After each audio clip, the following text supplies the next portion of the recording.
He hails from Tulsa, Oklahoma. He's wearing white trunks trimmed in red and blue. He weighs in at an even 210 pounds, 29 big knockouts in his 38 wins. The Fighting Cowboy, James Quick Tillis.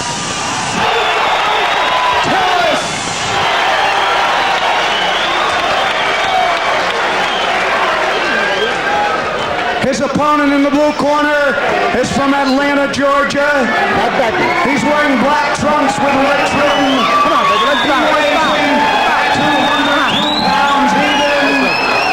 Professional record of 18-0 with 14 big KOs.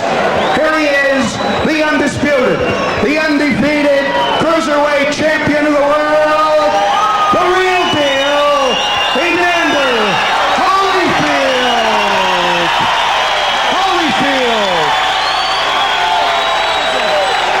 Okay, you guys, I gave you both instructions in the dressing room. I want to caution you again, obey my commands at all times. Shake hands and good luck. Final instructions from referee Richard Steele. Evander Holyfield says should he lose tonight or make a poor showing, he will not go back to the cruiserweight division. He says the campaign is a heavyweight no matter what happens tonight. He hopes it's all academic. James Quick Tillis, the veteran at 31, 6 years older than Holyfield. Holyfield 18-0 with 14 knockouts. And Tillis is 38, 13-1 with 29 KOs. It is Tillis wearing the white trunks with the red and blue trim. Holyfield in the black trunks with the red trim. So we are underway, round one scheduled for 10. And the most immediate thing that strikes you is that the size differential. Nice punching. Quick Tillis looks like a legitimate heavyweight, big, tall, rangy, and Holyfield much smaller. Tillis saying that he was not intimidated by the scientific high-tech training methods of Evander Holyfield. Easy-going, free-spirited guy. Evander, the real deal Holyfield, became boxing's first undisputed cruiserweight champ by knocking out Carlos De Leon in the 8th round back on April the 9th. And on that same card, Tillis KO'd Rod Smith in the 2nd round. But Tillis, since his close defeat against Mike Tyson in 1986, has really been on a roller coaster ride. He had a tough 87, 5 fights. He got knocked out 3 times. The only thing that you can say to recommend him for this fight is that he gave Iron Mike Tyson a very hard battle, but that was 2 years ago when Tyson was really learning how to handle big heavyweights like this, trying to find out what to do with a big guy that moves well. His 87 3 losses is nothing to cheer about, and it is a mark of his instability that he just doesn't present himself ready to fight every time. We'll see what he's like today. Yes, to put it all in perspective, when you talk about that close one with Tyson, you have to qualify. It was 2 years ago. The crowd will roar anytime Holyfield comes close. Holyfield's objective, as taught by Georgie Benton and Lou Duba, was to jab hard right to the chest. Don't even try to hit the head. Just come in hard and throw punches at his shoulder and throw punches at his chest. Keep him from moving. Keep him from bouncing. He's done that so far. He's got him standing straight. He's not bouncing around. He's not running. Holyfield's doing a good job of controlling any running impulse that Quick Tillis might have. Holyfield says that to win tonight, he must control the fight and dictate the pace. Tillis said he'll come out for accommodations and dance all night. Holyfield totally disagreed, expecting Tillis to come out and do a lot of holding. What we'll see here is how the heavy Holyfield punch works on the heavyweights, because up to this point he has gone right through light heavyweights and gone right through cruiserweights, and nobody can take the shots of Evander Holyfield. Let's see what he does with a man who's not known for taking a great shot in the last couple of years. Final seconds of this first round.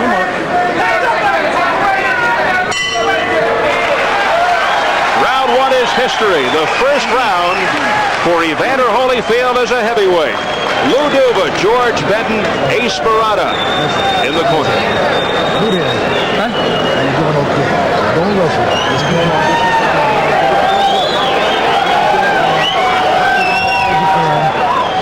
Well, one of the things that Evander said he would have to do is go to the body, Ferdy. Go right to the chest, right to the front. You just saw a punch right to the chest. That is exactly what Duva teaches with Georgie Benton. Punch anywhere but hit something. The easiest thing to hit is a man's chest. Go for it. That's what he did that first round. Kept him from bouncing, won the round handily. Did Evander Holyfield. Tillis' corner. Bo Williford, his manager, handles cuts. Also in there, Lawrence Lakey and Barry Tillis, the younger brother of James. Tillis did not show or manifest a great desire to fight toe-to-toe nor to run. He simply did not much. Round 2, it's scheduled for 10.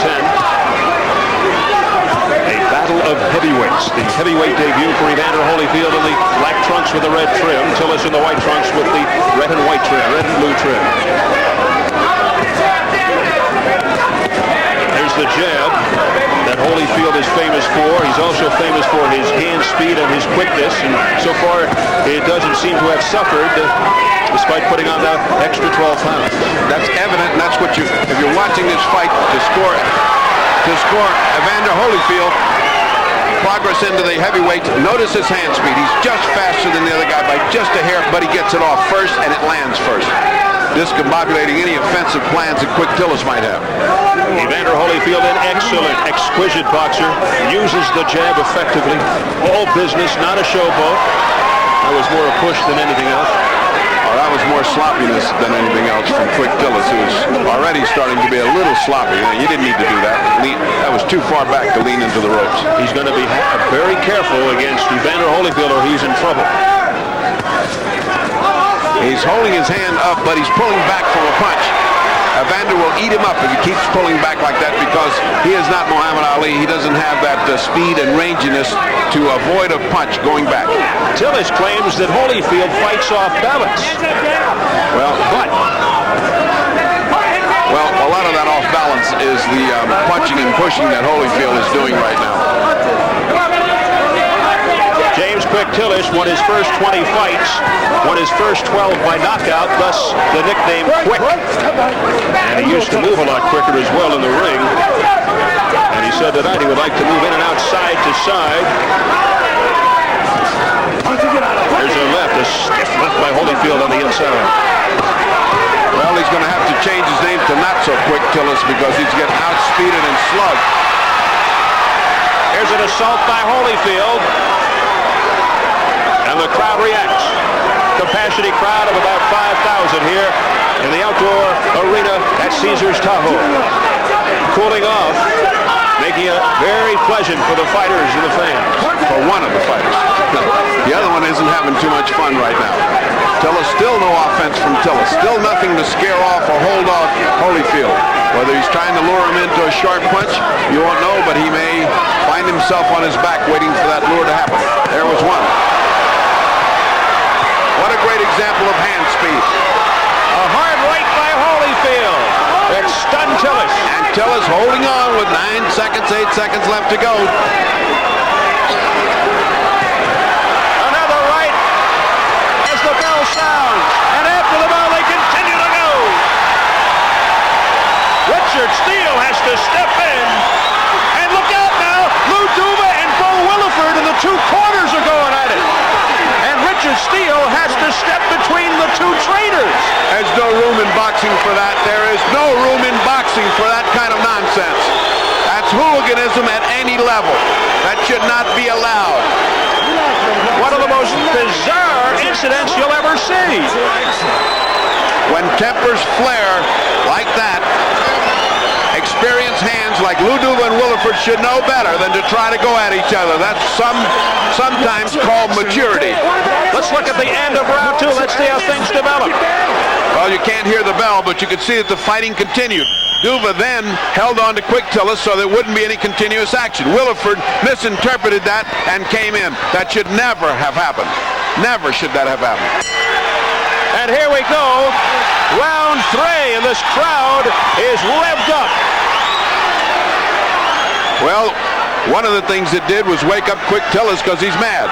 Up to this point, he's just been willing to be waltzing Matilda and not do too much fighting. He woke up. Now I can see if Holyfield continued to punch Tillis while he was being held by Duba, that's one thing, but Williford could not see that, apparently from behind, and did misinterpret. Well, there are specific rules which go to the conduct of a cornerman. He is not to be involved in any brawl, much less precipitate one or start one. They could be in line for a stiff fine. In the meantime, Evander Holyfield continues to pick up the pace. His hand speed is awesome tonight.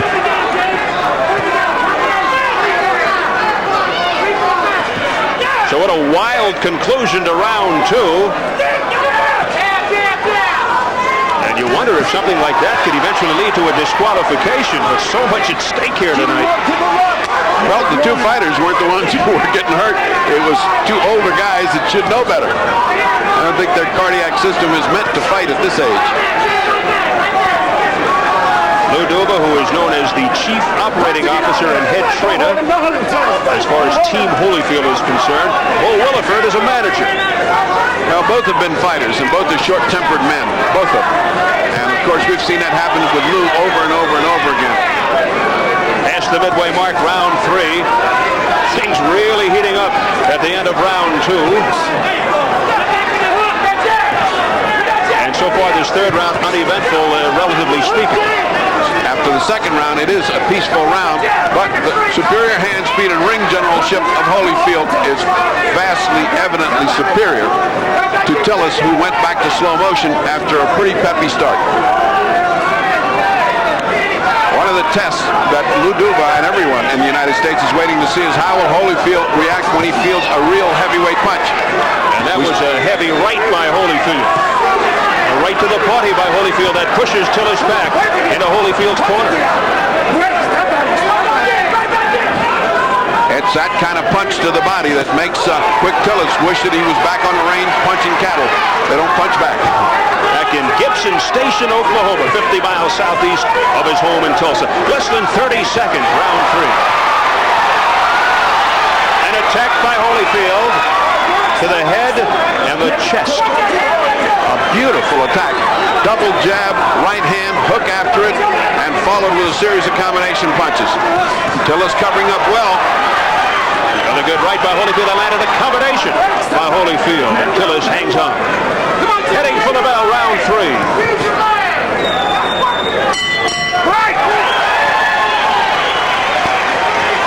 Well, it was sheer chaos towards the end of round 2. It is certainly worth another look. What happened here is as the bell rang and the fighters continued to fight, Duba, in order to separate them, took Tillis. The referee took Evander Holyfield, but Williford, who could not see all the way across, thought his man was being held and rushed Duba. And, of course, you see the referee is getting between. He's got Evander Holyfield under control. Duba has got Tillis under control, but here comes Williford. And he's saying, go on back there. And somebody threw a robe at him. And did you notice on the right-hand side of the screen what happened there? Tillis and Holyfield hugged. So let these old guys fight. Let's have a little fun here. Here we go, gentlemen. A lot of Vaseline on the face of Tillis. Now Williford, one last rub. Tillis is trying to time the rushes of Holyfield. He's willing to take 2 or 3 shots. He feels he can catch him coming in, which are the punches that hurt. When you hit a guy coming in full speed and you're throwing your punch from your shoulder, those are the kind of punches Ali used on Foreman in the jungle that stunned him. And that's what he's trying to do, but it hasn't worked. There he comes. Combination by Tillis, round 4, scheduled for 10. Live on Showtime from Caesars Tahoe in Lake Tahoe, Nevada. Gorgeous evening, capacity crowd about 5,000 to see Evander Holyfield's heavyweight debut. And the action picking up again. Again and again, at the risk of being repetitious and monotonous, it is a question of hand speed, reflexes. That's what this boxing game is all about. It's a very young man at the top of his form and a guy sliding into oblivion that you're seeing here without the reflexes. When that happens, the equation usually goes to the man with the sharp reflexes. Holyfield's chin has yet to be tested. He has yet to be hit hard.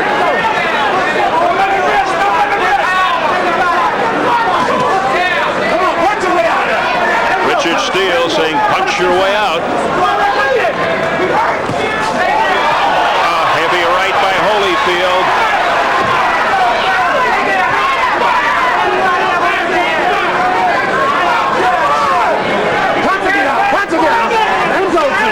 willing to punch and grab, trying to take and buy time.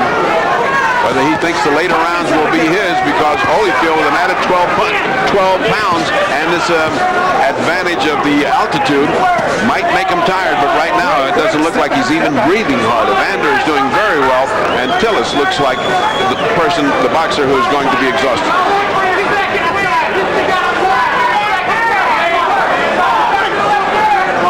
Holyfield wearing the black trunks with the red trim. Tillis in the white trunks with the red, white, and blue trim. And Richard Steele is getting somewhat angry. Punch your way out, he keeps saying, because there's too much holding. See, that's the indication of a guy starting to resign. A couple of punches and he holds Holyfield. A couple of punches and he holds Holyfield. That's a guy saying, let me think of how I can get out of this. Not a positive approach.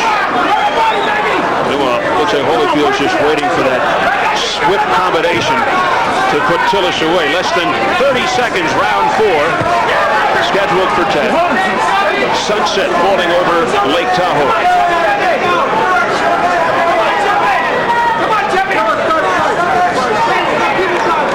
Holyfield likes to set up that devastating right with the left jabs.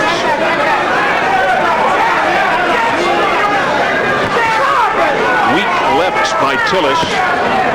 That right was blocked by Tillis. And at the bell, a hard right by Holyfield. And again, they almost went at it after the bell as we follow James Quick Tillis into his corner. Wally Matthews will have a clarification on the chaos at the end of round 2. Wally? According to Chuck Minker of the Nevada State Athletic Commission, the responsibility for calling a disqualification in that instance lies solely with referee Richard Steele. Now, apparently Lou Duva grabbed James Quick Tillis after the round, but Evander Holyfield never did hit him at that point, so according to Minker, it did not look like grounds for a disqualification, although Steele does have the power to disqualify a fighter or for the actions of his corner immediately. Minker said that they will look at the tape afterward, but from what he could see at ringside, there was no disqualification called for there. Now back to Steve. Thank you very much, Wally, and that would have been ugly had Holyfield hit Tillis, perhaps unwittingly. Unfortunately, he held back. It's very hard right when the bell sounds. It's just hard to hold a punch back, and one punch isn't bad. 2 or 3 or something else. I mean, as far as disqualification of that little riotous incident, I didn't think that was called for. I thought a mild fine and a hand slap, don't do that again, here's a $100 fine for you. That's something else. All right, round 5 scheduled for 10. Steve Albert with the fight doctor Ferdy Pacheco, Wally Matthews ringside at Caesars Tahoe. Evander Holyfield continues to dictate the pace. He's wearing the black trunks. Tillis in the white. Holyfield's heavyweight debut. Tillis' legs looking wobbly. Look like they do not want to take too much more of this. Tillis just looking to protect his face.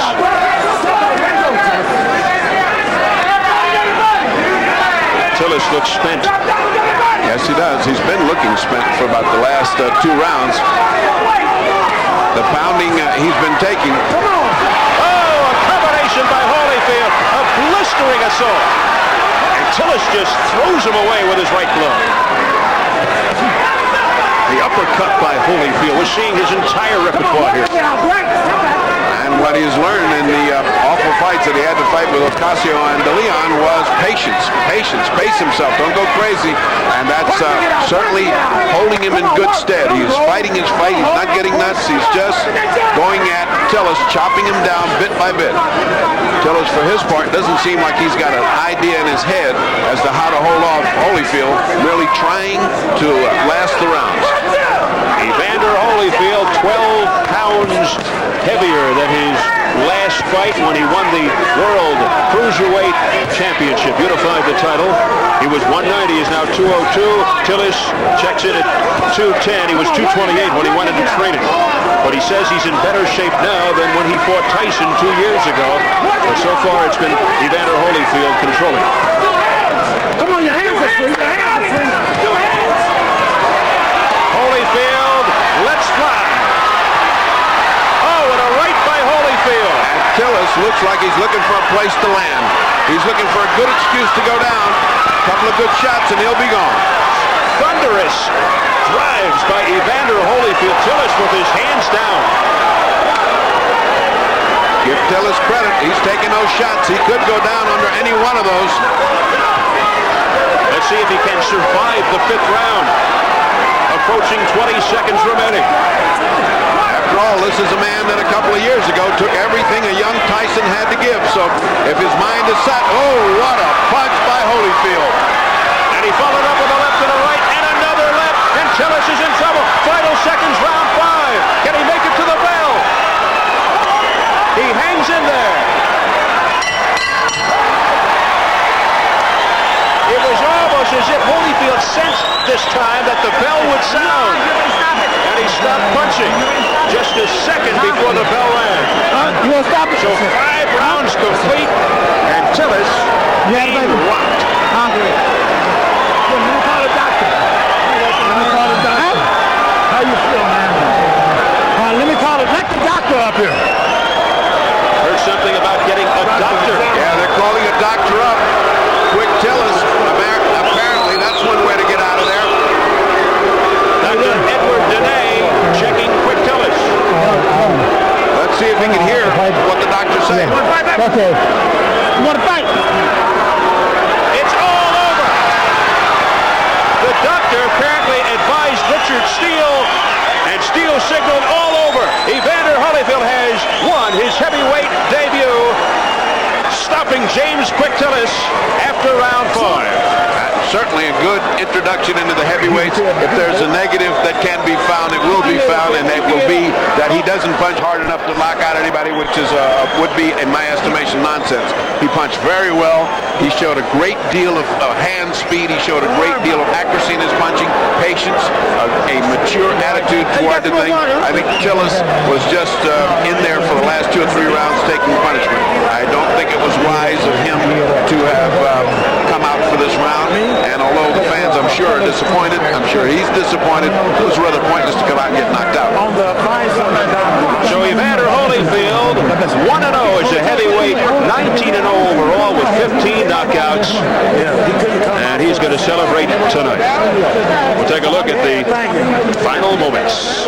Well, you can see from the accuracy. Look at that uppercut, and look at the head, the way it bobbles. You know he's in trouble. He is dizzy. The punches are now beginning to rain on him. The effect is cumulative.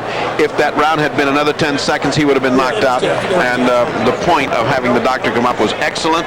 Richard Steele was perfect in his judgment. The doctor was good in his qualifications. And I'm glad that Bo Williford didn't get brave, and I'm glad that the fighter himself didn't insist. I didn't see anybody raise a but no, I want to continue. Very wise on the part of everybody. A good first test for Holyfield. I think his people should be satisfied, and I think the category of boxers should now be much higher than Quick Tillis for his next fight. Good night for Lou Duva and company.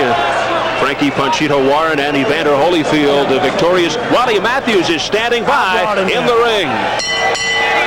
Ladies and gentlemen, here's the official word. On the advice of the ringside physician, Dr. Edward Denay, referee Richard Steele stops the contest. James Tillis, unable to answer the bell for the 6th round. Your winner by 5th round, technical knockout, still undefeated. So it was all academic as Jim Murata just made the final announcement, and now Wally with Evander Holyfield. Well, Evander, I guess we answered the question about whether you can knock out heavyweights, huh? Well, pretty much I started to wear Tillis down in the later round. And so, he stopped in the corner instead of coming out for the next round. What was it like to get hit by a heavyweight? Was there any appreciable difference?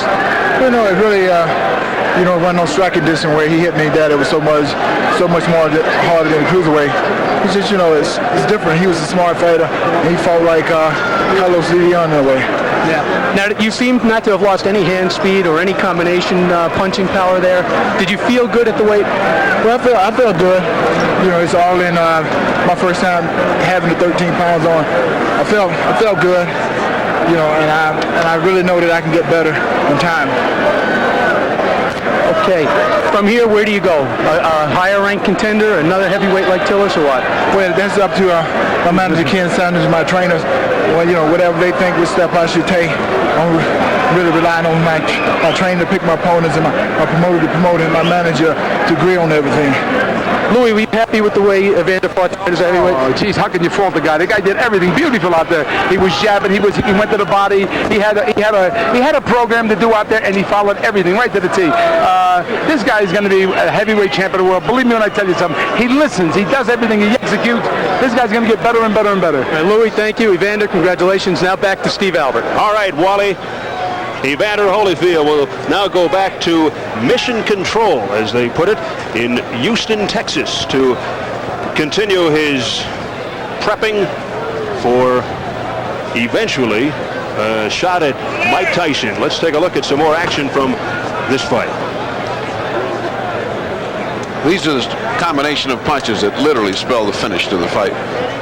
To all intents and purposes, the fight was over by this point. This is just sort of the exclamation point that finishes the sentence.